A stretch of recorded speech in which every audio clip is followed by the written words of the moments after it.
অপরূপ সুন্দর একটি জায়গা বালাসীঘাট। এটি গাইবান্ধা জেলার কামারজানি উপজেলার কুঞ্চিপাড়া ইউনিয়নে অবস্থিত। এই নৌবন্দরটি উত্তরবঙ্গের সর্ববৃহৎ একটি নৌবন্দর।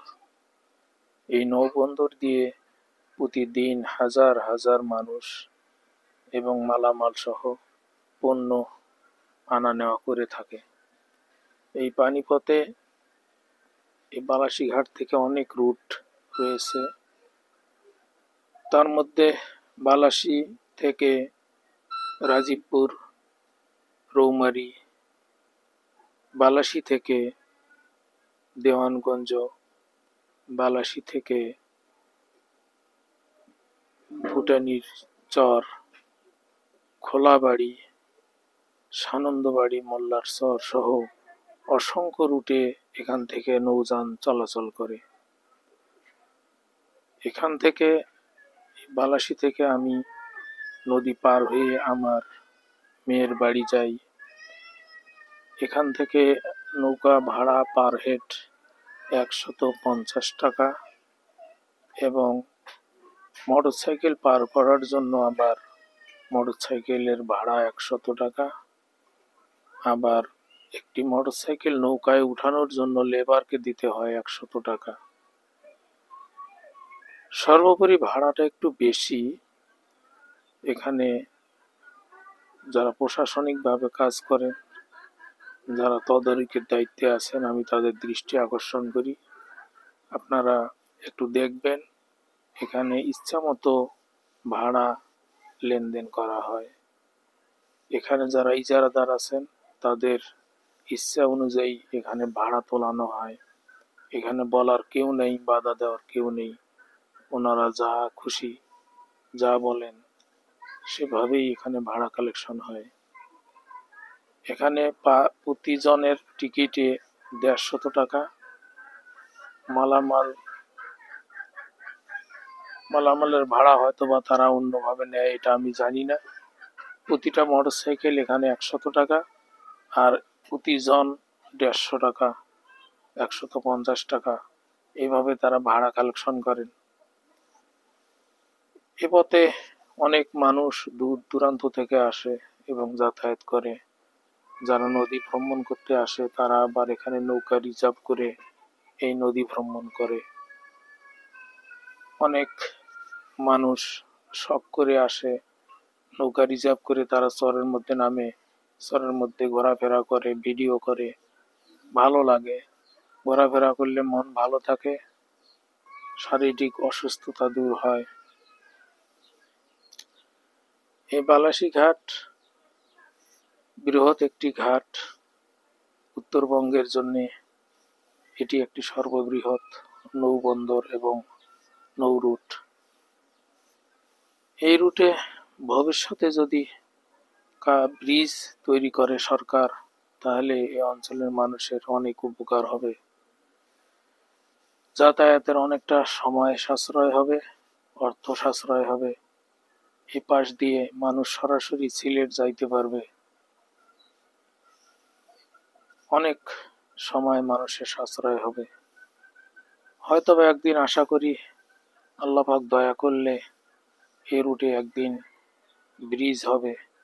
হয়তো আমি থাকবো না, কিন্তু পরবর্তী প্রজন্ম তা দেখবে। আল্লাহর কাছে দোয়া করি এই পথে, এই রুটে যেন ব্রিজ হয় এবং ব্রিজ দিয়ে যেন মানুষ খুব সহজে যাতায়াত করতে পারে। বিশাল বড় নদী, নদীর নাম ব্রহ্মপুত্র নদ। শুধু পানি আর পানি, যেদিকেই তাকাবেন শুধু পানি আর পানি। এই নদীর দৈর্ঘ্য এবং প্রস্থ বোঝা দায়। নদীর যখন মাঝামাঝি আমরা নৌকা নিয়ে আসি তখন চতুর্পাশে একই সমান। দেখলে মনে হয় নদী যেন গোল। পৃথিবী যেমন গোল, ঠিক নদীও তেমনি গোল, এরকমটা মনে হয়। বিশাল বড় নদী।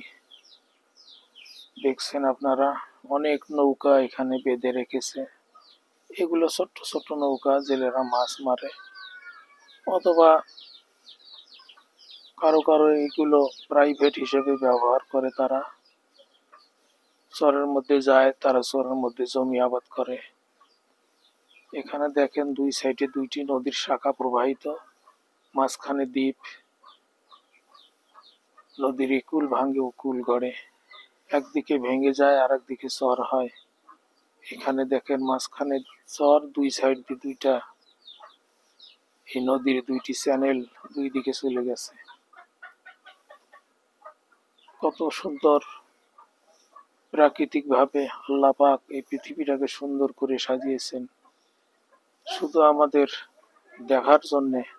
আমরা এই সৌন্দর্য উপভোগ করব এবং আল্লাহ তাআলার শুকরিয়া আদায় করব। আল্লাহ পাক তো এটাই চায়, আর কিছু চায় না।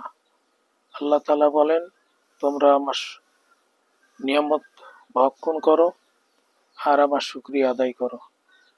এই সমস্ত নিয়ামত আল্লাহ তাআলার দেওয়া নিয়ামত। শুধু নিয়ামত মানুষ মুখেই খায় না, মুখে খাওয়ার অনেক নিয়ামত আল্লাহ দিয়েছেন, তেমনি চোখ দিয়ে দেখার মতো অনেক নিয়ামত আল্লাহ দিয়েছেন, হাত দিয়ে স্পর্শ করার মতো নিয়ামত দিয়েছেন, হেঁটে চলে হেঁটে হাঁটা চলা করার জন্য অনেক নিয়ামত আল্লাহ দিয়েছেন। সবকিছুই আল্লাহ তাআলার নিয়ামত। তেমনি এই নদী, এই মাঠ ঘাট, এগুলো আল্লাহ তাআলার নিয়ামত।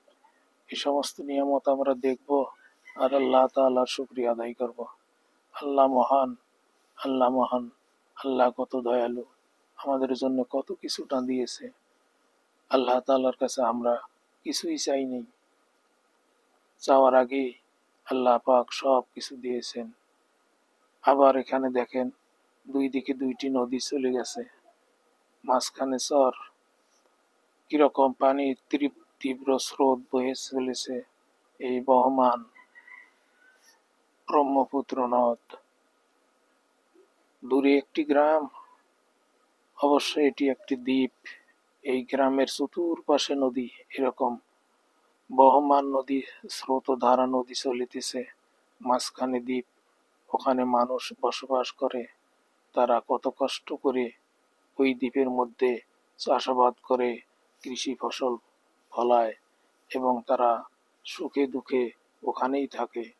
অসুস্থ হলে তারা নৌকা নিয়ে, রুগী নিয়ে নৌকায় করে আবার মেডিকেলে যায়, ডাক্তারের শরণাপন্ন হয়। তারপরেও তারা তাদের জন্ম জায়গা পরিত্যাগ করে না। এই যে দূরে আর একটি দ্বীপ দেখা যায়, হয়তোবা এই দ্বীপেও মানুষের বসবাস আছে। আমরা এই নৌকায় করে এই নদী পাড়ি দিতেছি, আমার সঙ্গে অসংখ্য মানুষ এই নৌকার মধ্যে